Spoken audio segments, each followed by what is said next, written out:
Ahora, con el objetivo de que conversemos sobre lo que recién se ha expuesto y, por supuesto, reflexionemos y compartamos miradas, vamos a dar inicio a nuestro panel de conversación que se llama Entornos urbanos que generan confianza. Estamos habilitando aquí este espacio para que quede muy cómodo para la conversación. Yo les voy a presentar a nuestros panelistas y les voy a pedir que vayan subiendo uno a uno para los que los podamos aplaudir como corresponde y se pueden ir sentando de izquierda a derecha. Vamos a saludar primero a la subsecretaria de Prevención del Delito, Carolina Leitao. Por favor, adelante, Carolina. Vamos a invitar a la subsecretaria de Vivienda y Urbanismo, Gabriela Elgueta.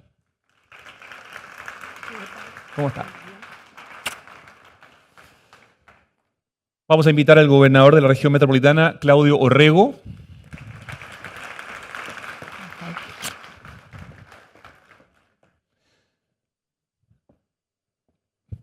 Vamos a invitar al presidente de la Asociación Chilena de Municipalidades, Gustavo Alessandri.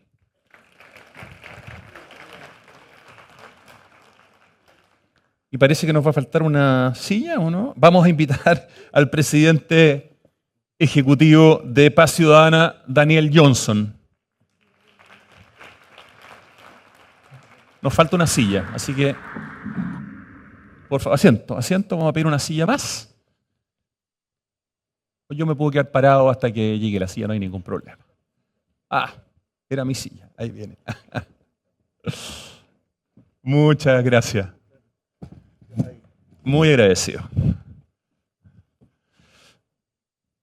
Bueno, yo tengo una serie de preguntas, pero la verdad que antes de las preguntas que tengo escritas y pensadas con el equipo de la Cámara, después de la presentación que acabamos de ver de Nicolás, de lo que nos habló el ministro, de lo que nos habló la vicepresidenta de la Cámara, me imagino que varios de ustedes, o quizás todos, tienen alguna reflexión producto de lo que acaban de escuchar, de cómo ustedes lo ven, quizás hay algunos datos que a algunos les pueden haber aportado, les pueden haber sorprendido, no creo, pero me gustaría saber quién quisiera comentar y tiene alguna reflexión ya pensada de lo que acabamos de escuchar, de lo que acabamos de presenciar. Doy la palabra para quien quiera comentar si quieren y si no podemos ir a las preguntas, pero me parece que a veces uno viene con la cabeza, ¿no? Como con ganas de decir cosas. Por favor, Daniel. Bueno, muy buenos días. Muchas gracias a la Cámara por la invitación. Un honor estar con este panel conversando hoy día. En la Fundación Paz Ciudadana llevamos más de 30 años en materias de seguridad trabajando en esto porque Chile sea un país más seguro y evidentemente creo que los tiempos en materia de ciudad y de seguridad deberían ser un punto a conversar. Las obras urbanas duran...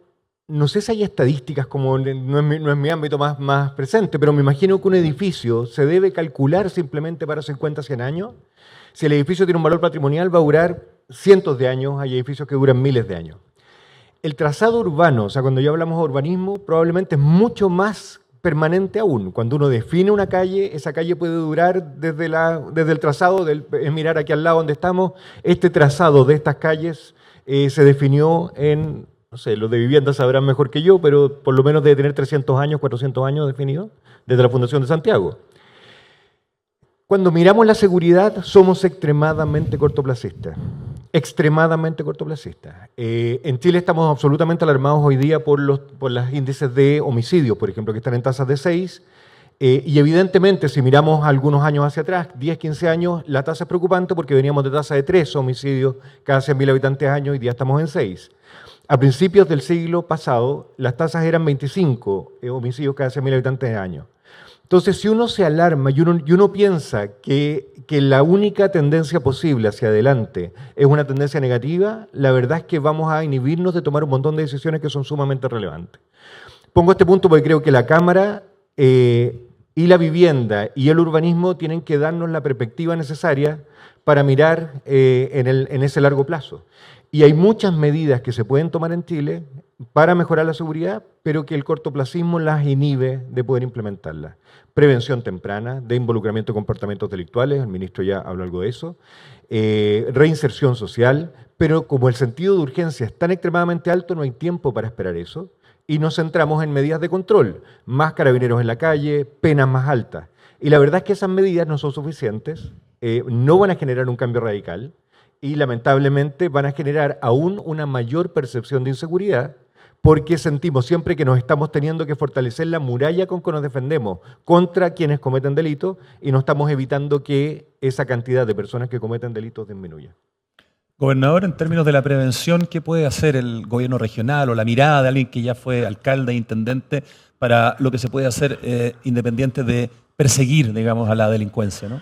Oye, primero porque me quiero sumar al agradecimiento a la Cámara por esta persistente esfuerzo de instalar el tema de la ciudad y no solamente el tema de la vivienda en el debate nacional, así que felicitaciones por esta 14ª conferencia y a los organizadores, por supuesto, y también el estudio. Ahora, yo así como dos reflexiones iniciales.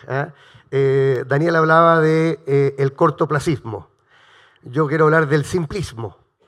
Esta idea de que el fenómeno delictual se puede resolver, y en eso quizás coincido también con él, fundamentalmente con un control directo al que comete el delito hoy.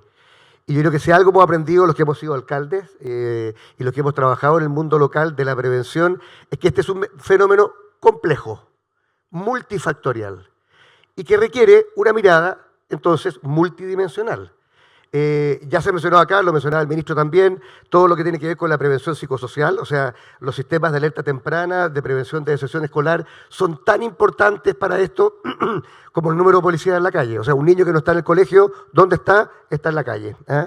Segundo, la prevención comunitaria, o sea, el trabajo de involucramiento de la comunidad en el trabajo de construcción de ciudad más segura.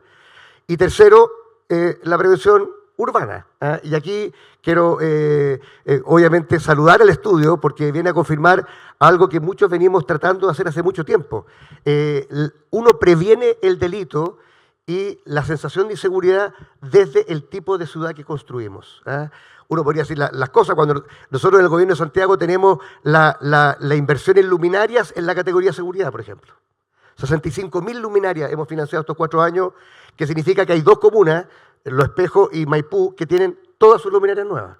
Y eso claramente cambia la percepción. Pero también la inversión en plaza, en vereda, en espacios públicos. Y quizá uno de los episodios más interesantes ha sido lo que hemos hecho en la Alameda, en alianza también con el Ministerio de Vivienda y otros ministerios.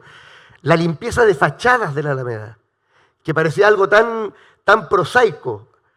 Ha cambiado la sensación de inseguridad de mucha gente y ha traído, oye, tenemos el mercado París-Londres hoy día, tenemos actividades en el centro de Santiago, se está reactivando la vida nocturna simplemente por hacernos cargo de esta dimensión urbanística y paisajística. Y la otra dimensión que quiero mencionar es que claramente hay correlación entre la inseguridad y la desigualdad. Estos son 2 grandes dolores de Santiago. Las comunas más pobres tienen más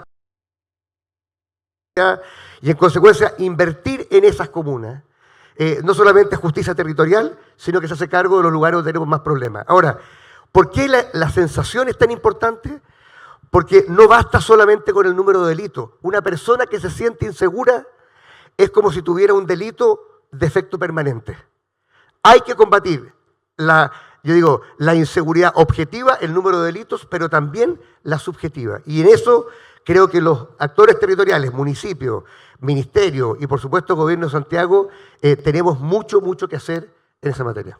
Gracias, gobernador. Subsecretaria de Prevención del Delito, Carolina Leitao, y como exalcaldesa, tengo la percepción que hoy día quizás somos más los que tenemos conocidos o que nos ha pasado a nosotros mismos, que hemos tenido algún episodio vinculado a la delincuencia, desde que nos robaron un teléfono sin que nos diéramos cuenta hasta cosas bastante más violentas. Sin embargo, probablemente la presencia de la delincuencia en los canales de televisión, en los matinales, en los noticieros, hace que nuestra percepción sea probablemente, distinta de la realidad.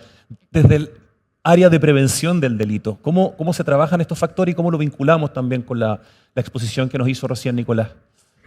Bueno, efectivamente, primero agradecer la invitación también a la Cámara y a los panelistas que hoy día compartimos y que además nos conocemos de hace mucho tiempo, no solo por las actividades que desarrollamos hoy día, sino que por las vidas pasadas, como digo yo. Y cuando veo esta presentación, es imposible no retrotraerse a todo lo que ha pasado en el camino y las cosas que hemos desarrollado desde los distintos espacios donde hemos participado, justamente porque tenemos algo en común. Y es que una de las cosas que es importante avanzar, en las cuales como sociedad, como país, es justamente el romper brechas de inequidad, porque lo que vemos acá y lo que muestra esto es las consecuencias de la inequidad territorial. O sea, si uno ve acá y pusiera en ese mismo plano que se mostró con los colores respecto de la inseguridad, cómo se percibe, le ponemos en el mismo plano el ingreso per cápita por habitante público, solamente del ingreso municipal, nos vamos a dar cuenta que es absolutamente coincidente con ese dato. Entonces, cuando hablamos de percepción de seguridad, también entendemos que las personas tienen una experiencia de vida que está relacionada a su barrio, al espacio cuando va a tomar la micro para ir al colegio o para ir a trabajar, y también las diferencias que se notan entre cuando circulo dentro de una misma ciudad, cómo esa ciudad va cambiando de color. Yo me acuerdo cuando era alcaldesa de Peñalolén, que mi hija, que era muy chica, un día íbamos a Peñalolén. Yo, como siempre dije, yo dormía en Providencia, pero vivía en Peñalolén todo el día. Y íbamos en camino y mi hija me dice, mamá, ¿por qué Peñalolén es más café que Providencia? O sea, una mirada de un niño que te dice por qué, dónde vamos, donde corrientemente estamos, se ve distinta la ciudad. Y yo creo que ahí probablemente tomé la decisión de seguir en Peñalolén trabajando. Yo en esa época trabajaba en la municipalidad, pero claramente después, cuando fui alcaldesa, creo que uno de los ejes o de las cosas que más buscamos desarrollar y vincular a los temas de seguridad, que es la primera prioridad, era ir venciendo estas brechas de inequidad. Y cuando entonces hablamos de la percepción, estamos hablando de la experiencia de vida de las personas. Si yo paso al lado de un micro basural todos los días, por supuesto que me voy a sentir más inseguro. Si cada vez que llego de mi casa y no está iluminado, y por eso que el esfuerzo que se hace desde el Estado, no solo desde los gobiernos, con políticas, programas que tenemos varios, los programas que tiene el Ministerio de Vivienda, como decía el ministro, no solo la pavimentación, sino que también el Quiero mi barrio. Hay un montón de programas que buscaban justamente no solo recuperar o ir recuperando espacio público, sino que también articular a la comunidad, empoderar a la comunidad para trabajar en pos de la mejora de su barrio, y que tiene un componente importante de participación. También en las políticas que se han desarrollado, los PMU de seguridad, los recursos que tiene la Subsecretaría de Prevención del Delito están vinculados también a entregar a los municipios, y cada municipio elige en qué se gasta la plata, pero muchas de las obras son obras de iluminación, de teleprotección. Hoy día iluminar o la seguridad está muy vinculada a la tecnología, y por lo tanto el tener como un municipio que no tiene recursos, tener la capacidad de mirar su municipio de manera remota.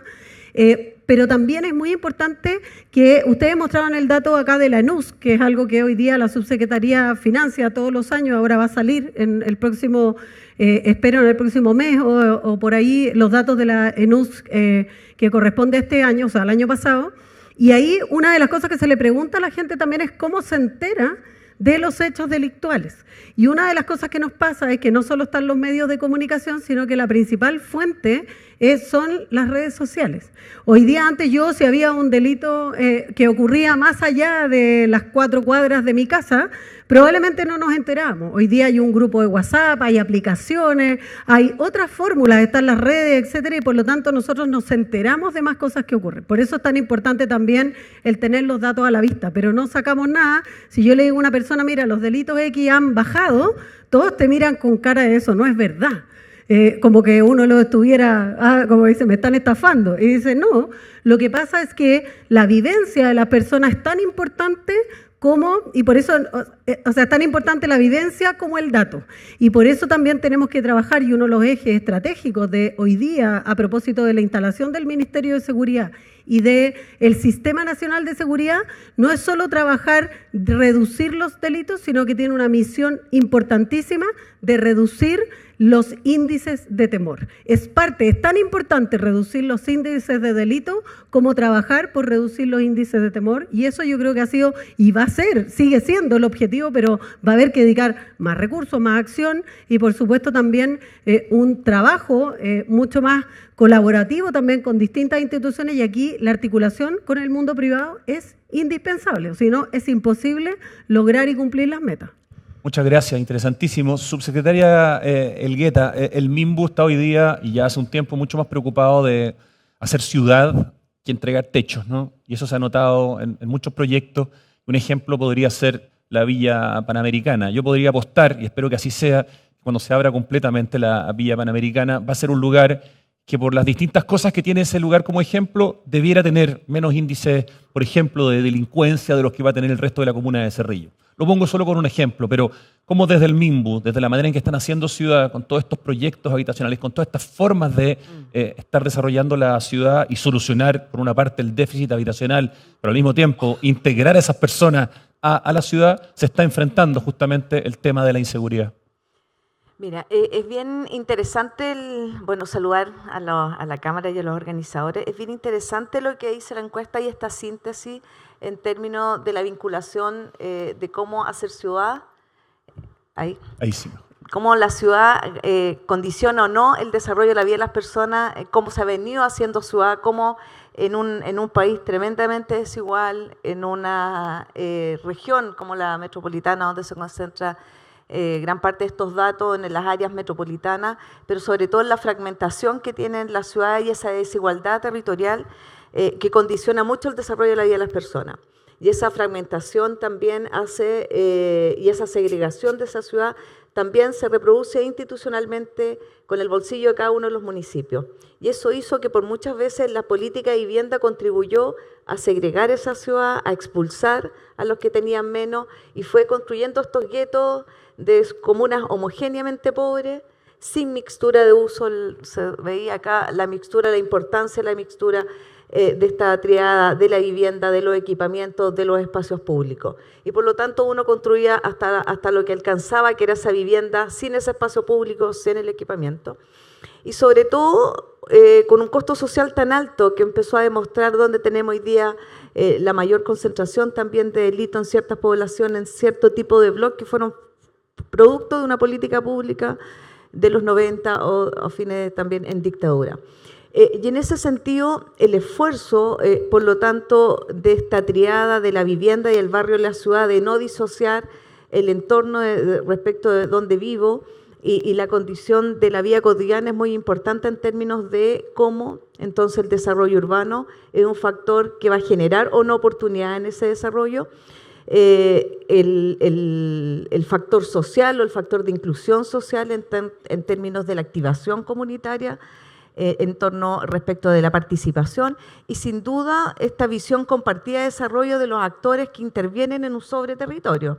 Esta actuación de un municipio, de un gobierno regional, de los ministerios sectoriales, que en el 80-20 los ministerios nacionales son los que gatillan muy fuertemente la inversión en términos de poder generar o regenerar un barrio. Y en ese sentido, hoy día la política de vivienda, el plan de emergencia habitacional que busca disminuir la brecha en términos de acceso a la vivienda, y el plan de ciudades justas que busca justamente también cerrar estas brechas en términos de acceso a bienes urbanos, han tenido esta virtud de poder hoy día tener en el centro el tema de la gestión del suelo. Hoy día las viviendas se busca construirlas en territorios bien localizados, donde ya la ciudad llegó primero, donde ya estaban los equipamientos, donde está el metro, donde está el consultorio, donde está el jardín infantil, porque lo que demuestra es que también la falta de acceso a estos bienes hace también que las personas estén más excluidas de este desarrollo. Y en ese sentido yo creo que ha sido bien importante, uno cuando ve, por ejemplo, inversiones como públicas, saliendo de los metros y todo, el Mapocho, el Parque Río Mapocho, hoy día que se acaba de entregar las últimas etapas, y uno en el diseño urbano, cuando se incorpora no solo la perspectiva de género, sino también la perspectiva de seguridad, y cuando se hacen, y uno revisa, participaron más de 17.000 personas en ese diseño, Cuando le preguntaba a los habitantes de Quinta Normal, de Cerro Navia, de Renca, cuáles eran los factores ahí que más disminuían su calidad de vida y su percepción de inseguridad, uno tenía que ver con la basura, fuertemente. Todo el tema de los muros ciegos respecto al borde del río, el tema de, por supuesto, la ocupación ilegal, los rucos, el tema de la droga, la falta de iluminación, la calidad del trayecto para ir, porque la experiencia cotidiana condiciona mucho eso y lo condiciona en cómo yo experimento la ciudad, si soy mujer, si soy hombre, soy un niño, si para tomar la micro tengo que pasar por un terreno abandonado, por si está mal iluminado. Eso va a hacer que, por supuesto, cambie también mis estructuras de viaje. Y por lo tanto, ahí uno detectó muchos de estos temas y lo incorporó en el diseño. Lo incorporó en términos de iluminación, en términos de la transparencia, en términos de los bordes. Estos son lugares donde también hay mucha industria que tiene sus bordes inactivos, ciegos, con muros muy altos. Y hoy día, ciudad como Panamericana y en este tema de las ciudades, justo lo que está buscando es que junto con la vivienda lleguen los equipamientos, lleguen los espacios públicos y eso empieza también a hacer que ese estándar que está en comunas de menores ingresos tengan el mismo estándar que si yo tuviera ese mismo parque en cualquier lugar de la región metropolitana. El gobierno regional, el Ministerio de Vivienda hoy día está apostando a que no importa donde yo viva, tengo el mismo parque y la misma inversión. Veíamos que el parque Mapocho Río tuvo el doble de la inversión de lo que tuvo el parque Bicentenario en Vitacura. El parque más caro de la historia de Chile. Exactamente. Y cada peso bien invertido, encuentro yo. Y buscó conectar 33 kilómetros de parque. O Ciudad Mapocho, que hoy día hace que la comuna de Quinta Normal, los habitantes de Quinta Normal, no puedan disfrutar de una infraestructura pública como es el Parque La Familia. Estaba Unilever. Ahí el Ministerio hoy día adquirió Unilever en asociación con una empresa pública, la Asociación Público-Privada, y en este caso es FOINSA. Es bien clave porque realmente lo que se hizo fue captar esa plusvalía con una habilitación normativa. ¿Pero qué nos va a permitir ahí? Construir vivienda, disfrutar de esa infraestructura que está al frente, abrir ese parque a los vecinos de Cerro Navia que hoy día tienen que usar auto para cruzar, construir vivienda, construir equipamiento mixto, el equipamiento mixto, tener no solo servicios públicos, bancos, comercio es muy importante. La mixtura de uso es muy relevante en ese sentido, en términos de poder vivir esa ciudad.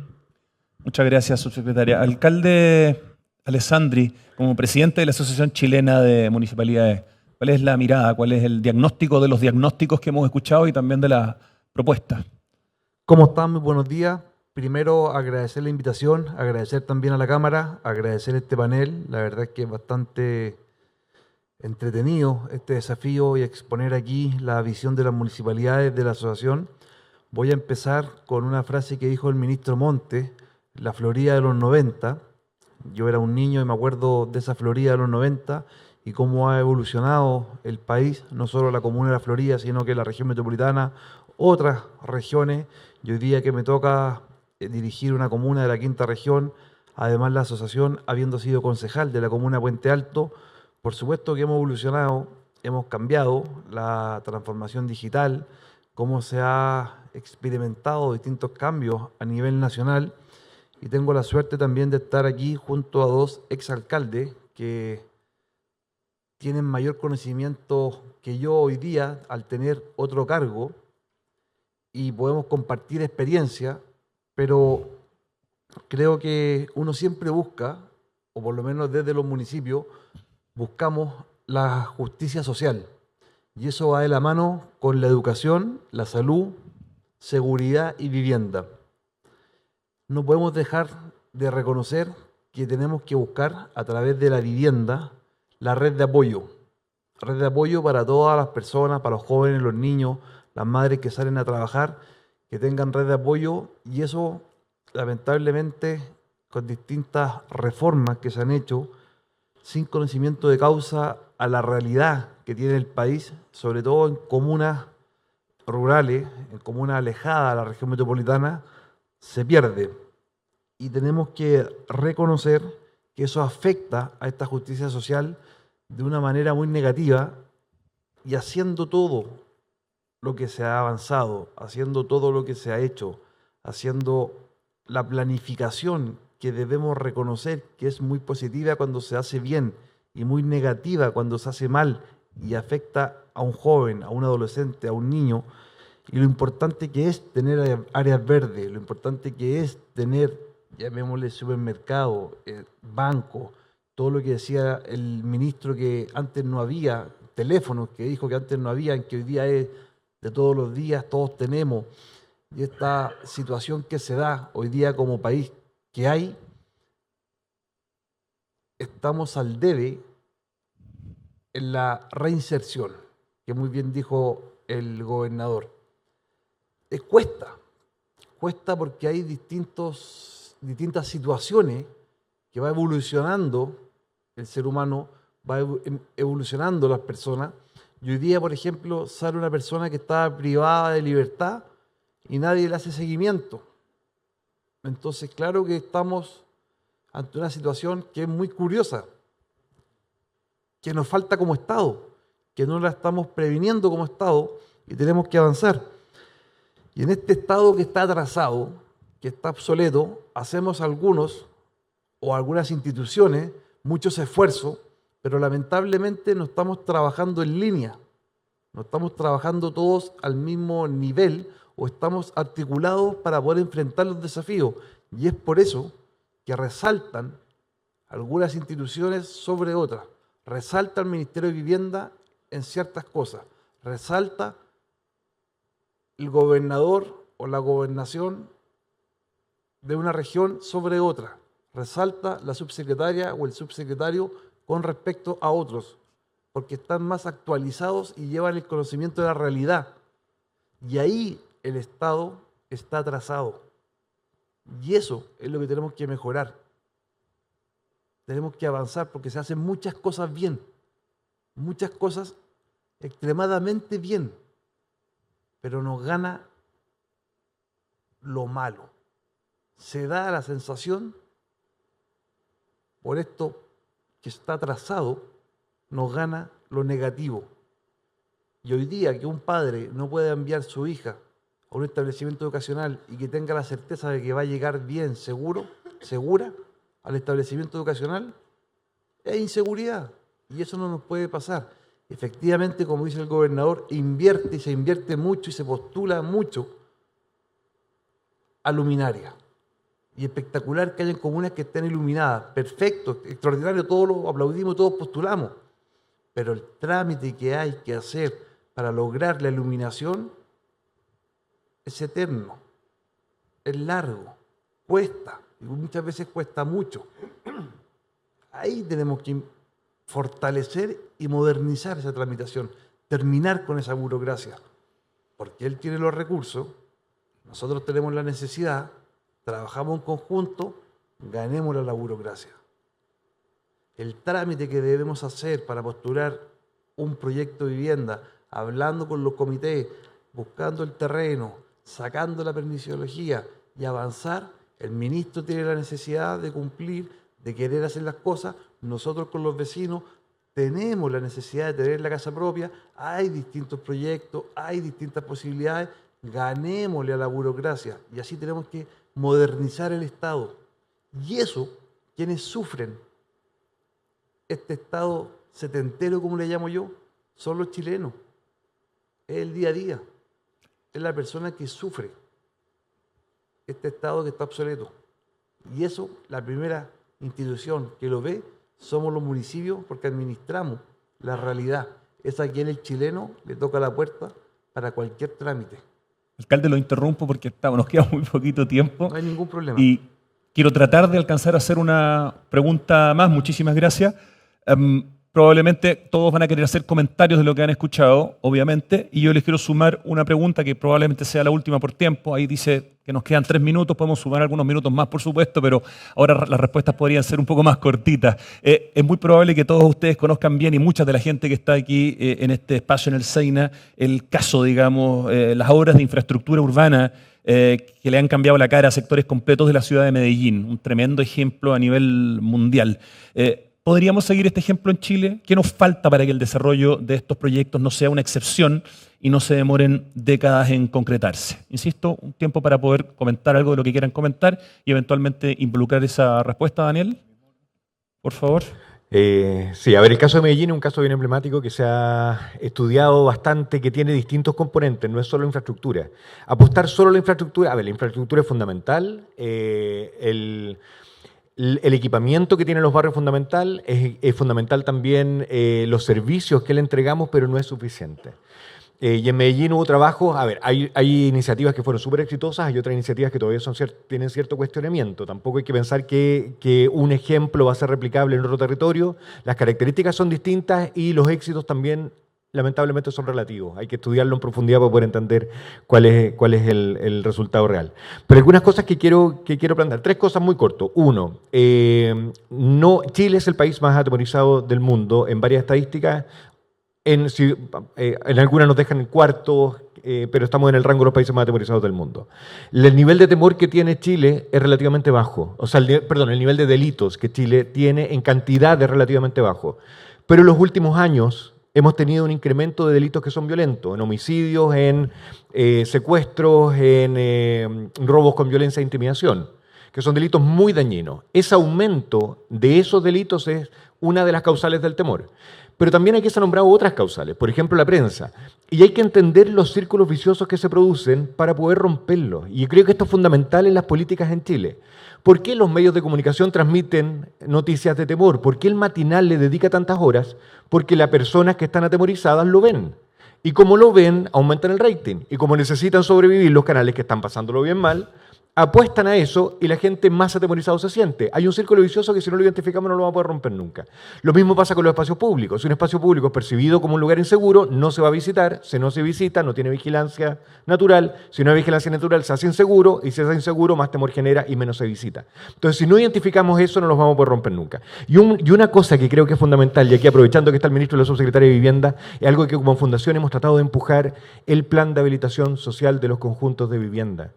Nosotros creemos que porque tenemos más metros cuadrados, mejor equipamiento, plan de habilitación, que creemos que eso es suficiente. Y la verdad es que tenemos situaciones delictuales en conjuntos que se han entregado hace muy poco tiempo.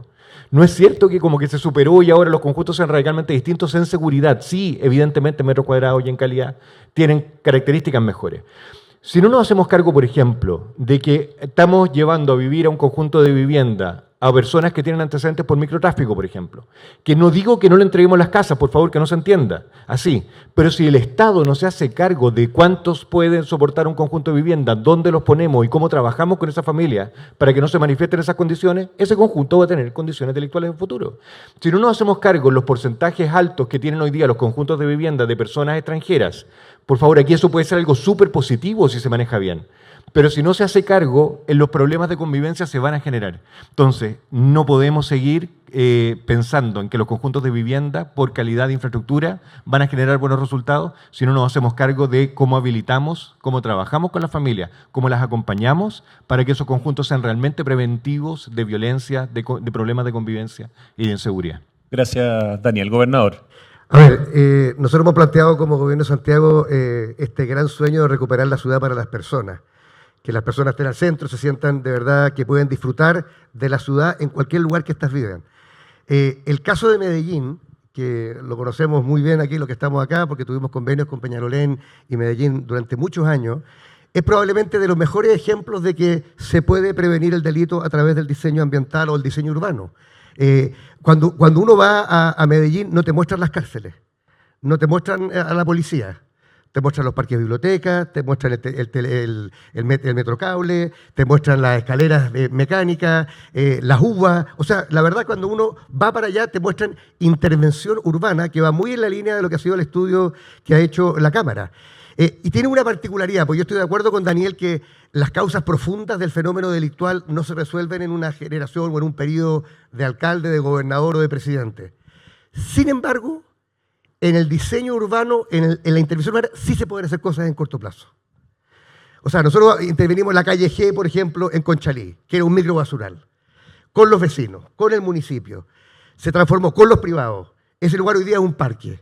O sea, para la comunidad de Conchalí, haber transformado Ese espacio significó dignidad, desarrollo y seguridad a la vez en un periodo de 4 años. Ahora, es verdad que las cosas se demoran, lo decía el alcalde Gustavo Alessandri, pero querido alcalde, también esto tiene que ver con los liderazgos de los alcaldes. O sea, ¿por qué el alcalde de Maipú o la alcaldesa de Los Espejos fueron capaces de presentar proyectos para cambiar la totalidad de las luminarias de su comuna? Una comuna muy pobre y pequeña como Los Espejos o una comuna muy grande y diversa como Maipú. Ahí también hay un liderazgo de los alcaldes.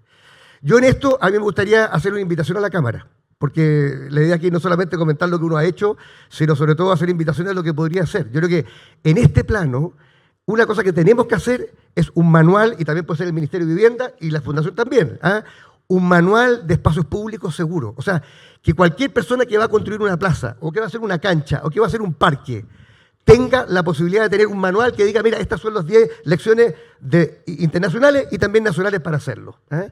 Y por último, yo quiero solamente decir una idea que para nosotros es muy importante como gobierno regional. Otro dolor de Santiago es la fragmentación. Tú decías, Daniel, la atomización. Pero en el caso de ciudades como Santiago, es la fragmentación. Y claro, dentro de cada comuna, tú te puedes hacer cargo de los problemas internos de la comuna, pero es muy difícil esta visión compartida. Entonces, si algo aprendimos del proyecto Nueva Alameda, que involucró a 4 municipios, al gobierno regional y a 4 ministerios, es que se requiere articulación intersectorial y también intergubernamental. Lo que estamos haciendo hoy día en Gran Avenida es una réplica de la Nueva Alameda, pintando todas las fachadas y haciendo un proyecto de recuperación integral. Lo que queremos hacer en el barrio Mapocho La Chimba, donde está La Vega, Tirso Molina, el Mercado Central, en la estación Mapocho. Bueno, ¿cómo somos capaces de trabajar 3 municipios, el gobierno nacional y también nosotros para recuperarlo? Lo queremos hacer en Vicuña Maquena, es decir, esta mirada no solamente intracomunal del barrio, la plaza y la cancha, sino también intercomunal de proyectos de escala metropolitana que de verdad demuestren que el desarrollo urbano es una palanca de equidad, de calidad de vida y también de seguridad. Gracias, gobernador. Su secretaria Leitao, lo más breve posible porque estamos muy fuera de tiempo. Solo respecto de Medellín, efectivamente conocimos y fuimos, y sabe que nosotros cuando fuimos después de los Juegos Suramericanos 2014 que se hicieron en Chile, porque habían habido Juegos Suramericanos en Medellín donde se había construido una gran cantidad de obras de equipamiento deportivo. Y cuando fuimos a Medellín, lo que fuimos a ver qué había pasado con ese equipamiento deportivo luego de que se fueron los Juegos, que no quedaran estos elefantes blancos, porque en el caso de Peñalolén se construyó infraestructura deportiva bien importante, el parque deportivo que está en el Parque Peñalolén, etc. Y una de las cosas que yo creo que es indispensable acá, y muy corto porque tiene que ver justamente con seguridad, es cómo invertimos para el uso del tiempo libre de los niños y jóvenes. Es decir, todos estos espacios, la gran gracia y el gran aporte había sido que todos esos espacios se estaban utilizando para hacer deporte para los niños y jóvenes de la ciudad de Medellín, fueran o no deportistas destacados. Los deportistas destacados y el alto rendimiento tenían su espacio asegurado, pero mientras esos espacios no los ocupaban los deportistas, los estaban ocupando las comunidades. Y eso tenía que ver con la apuesta que hizo Medellín, que no es solo de infraestructura, la infraestructura es parte, porque es la que se habita para poder hacer y ocupar el tiempo libre, tiene que haber buenas canchas, buenos parques, buenos lugares para la cultura, etcétera. Pero hay que habitarlos, hay que estar ahí. Y por eso que yo, el llamado que hago es porque el uso del tiempo libre, más la presencia del Estado, o sea, lo que hizo Medellín fue aumentar la presencia del Estado en los barrios, no disminuirla, para reemplazar lo que el narco le ofrecía a las comunidades, alimentos, entretención, etcétera, y decir, sacar al narco de los barrios y aumentar la presencia del Estado en actividades culturales, deportivas, sociales, fortalecer el trabajo comunitario. Eso es algo muy importante. Medellín es una apuesta para fortalecer las redes comunitarias, reemplazando al narcotráfico en eso que lo había dañado y lo había absolutamente corrompido. Y por otro lado, un elemento fundamental de la experiencia de Medellín es que el aporte de la empresa privada fue monumental. O sea, la cantidad de recursos que puso la empresa privada para la recuperación de la ciudad fue indispensable porque el Estado era imposible que lo pudiera hacer. Por eso la invitación ahí es que si vamos, cuando miramos otras experiencias, tenemos que ver todos los elementos que fueron indispensables para aquello y ojo lo que decía Daniel, que no son experiencias exitosas per se. Esto tiene que tener un desarrollo que después sea sostenible en el tiempo. Y una última cosa en eso es que Yo entiendo que la mirada de todos, los gobiernos regionales también, están hoy día muy demandados por invertir más en lo policial, en infraestructura o en cosas para lo policial o el control. Pero es irreemplazable el trabajo que hacen en prevención, el aporte en recursos en prevención de los gobiernos regionales que hacen a los municipios y el trabajo en prevención que los municipios deben hacer. Si los municipios dejan de hacer prevención, no hay nadie que la haga por ellos.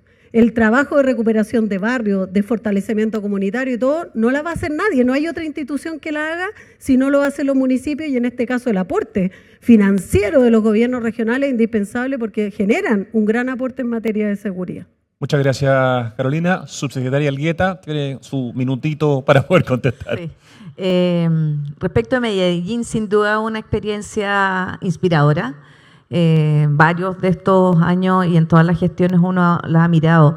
Yo destacaría la visión compartida que tuvo el sector privado, el sector público y la comunidad respecto de que la ciudad era no un generador o no solamente esa barrera histórica en desarrollo, desde desarrollo, sino que fue una visión respecto de cómo cambiar esa forma y esa ciudad y todo el dolor que traía.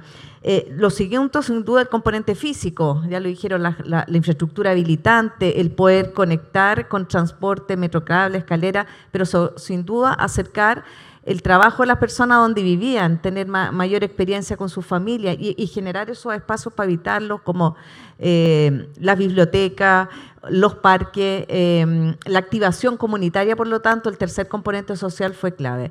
Y yo destacaría también el componente de desarrollo económico e innovación, y eso fue un polo central también en esa recuperación de la ciudad. Entonces, visualizar ese desarrollo más bien integral, urbano, económico, yo creo que fue clave. Y en el caso de la experiencia nuestra, yo creo que los programas Quiero mi barrio, el Quiero mi barrio ya va a cumplir 20 años, pequeñas localidades 10, y el Quiero mi barrio interviene en estos barrios, ya se queda 5 años con esa comunidad, tiene una dimensión de seguridad súper relevante. Y una de las cosas que más se ha aprendido respecto de ese programa en las caminatas barriales, hoy día además tenemos una guía gobernador donde se integra la perspectiva de género y cuidado, que es donde se ve con los propios vecinos la experiencia cotidiana y se camina y se dice las caminatas barriales que todos las usábamos, no solamente si necesito iluminación o el ancho de la vereda, sino que qué equipamientos se requieren en esa oferta de cuidado. El cuidado no es solo del niño, del adulto mayor, la infraestructura para ocuparlo, pero es clave la infraestructura y la ocupación del espacio público.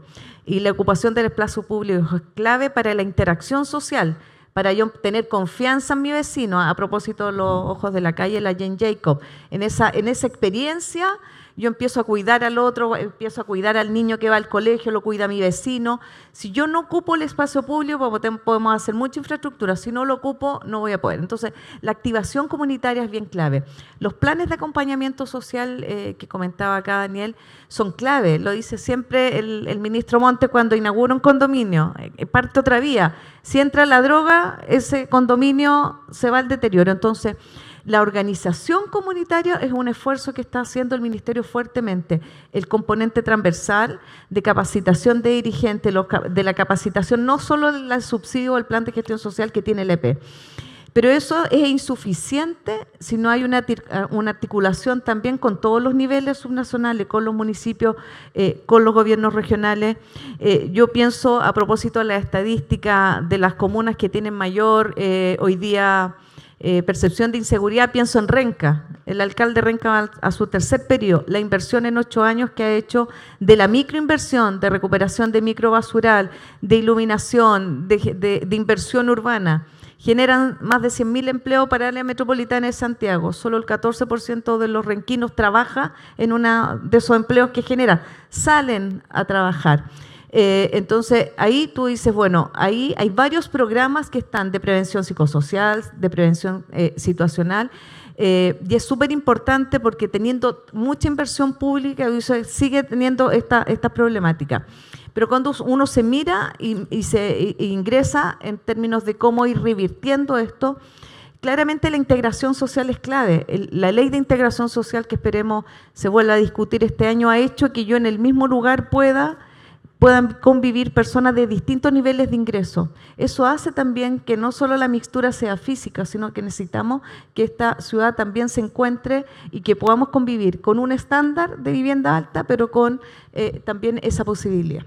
Muchas gracias, subsecretaria. Y tenemos el último minuto, por favor, por supuesto, para el alcalde Alessandri.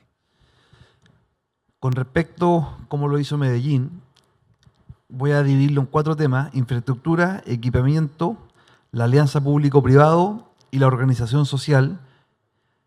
Y nosotros tenemos que potenciar que la organización social, centros de alumnos, centros de padres, la iglesia, clubes deportivos, juntas de vecinos, clubes de adulto mayor, centros de madre, comités de seguridad, comités de adelanto, puedan tener un liderazgo que decía el gobernador, porque todo necesita liderazgo, y puedan tener ese liderazgo de tomarse con atracción la ciudadanía y empoderarse para poder trabajar en conjunto y hacer un lado la droga, hacer un lado todo lo negativo que trae la droga y la delincuencia, y poder tener una civilización positiva. Y eso tenemos que nosotros, desde nuestras instituciones, empoderarlo. Así como le propusimos al ministro de Educación hace unos días atrás, un acuerdo social desde los establecimientos educacionales para poder sacar la delincuencia desde los establecimientos educacionales con el liderazgo desde los alumnos en adelante, para fortalecer la institucionalidad. Con liderazgo, como le encantaría al gobernador trabajar con nosotros, por ejemplo. Muchas gracias, alcalde. Quiero pedirles un aplauso para nuestros panelistas. Los vamos a ir despidiendo. A la subsecretaria de Prevención del Delito, Carolina Leitao, a la subsecretaria de Vivienda y Urbanismo, Gabriela Algueta, al gobernador de la región metropolitana, Claudio Orrego. Les van a sacar una foto a los 5, al presidente de la Asociación Chilena de Municipalidades, Gustavo Alessandri, y al director ejecutivo de Paz Ciudadana, Daniel Johnson. Les vamos a tomar la foto y después los vamos a invitar a un café por solo 15 minutos, por favor, al primer y segundo piso. Ahí tenemos café y algunas cosas ricas para ustedes, para luego volver con un orador muy importante que está esperando conversar con nosotros y con otras sorpresas que les tenemos en el programa. Un gran aplauso para nuestros panelistas, por favor, nuevamente. Gracias.